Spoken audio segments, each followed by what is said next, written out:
Hi అందరికీ welcome back to Telugu flavours. ఈరోజు మనం ఈ వీడియోలో ఒక simple and super tasty egg కారం రెసిపీని ఏ విధంగా తయారు చేసుకోవాలో చూసేద్దాం.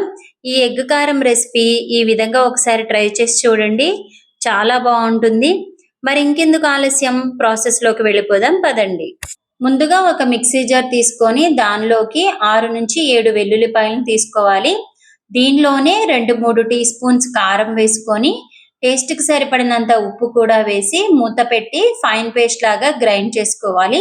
ఇక్కడ చూపిస్తున్నట్లుగా ఈ విధంగా గ్రైండ్ చేసుకొని పక్కన పెట్టుకోండి. గ్యాస్ ఆన్ చేసి కడాయి పెట్టుకొని కడాయి వేడైన తర్వాత 2-3 టేబుల్ స్పూన్ ఆయిల్ వేసుకోవాలి.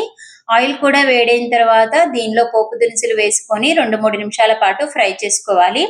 పోపు దినుసులు మంచిగా ఫ్రై అయిన తర్వాత దీనిలోకి 3-4 మీడియం సైజ్ ఉన్నటువంటి ఉల్లిపాయల్ని ఈ విధంగా సన్నగా కట్ చేసి వేసుకోవాలి. ఈ కర్రీకి ఆనియన్స్ కొంచెం ఎక్కువే పడతాయండి.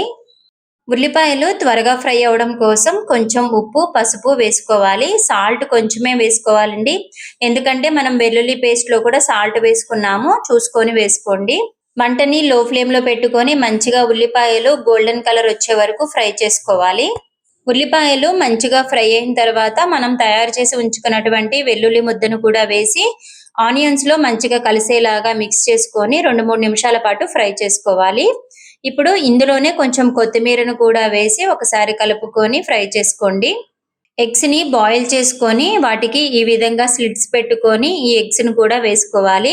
ఎగ్స్ వేసిన తర్వాత ఒకసారి మిక్స్ చేసి మూత పెట్టి 2 నిమిషాల పాటు కుక్ చేసుకుంటే మనకి ఎంతో టేస్టీ ఎగ్ కారం రెడీ అయిపోయినట్లే అండి.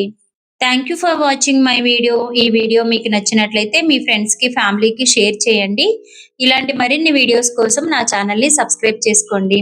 Thank you for watching my video. ఇంకొక మంచి రెసిపీతో మళ్ళీ కలుద్దాం.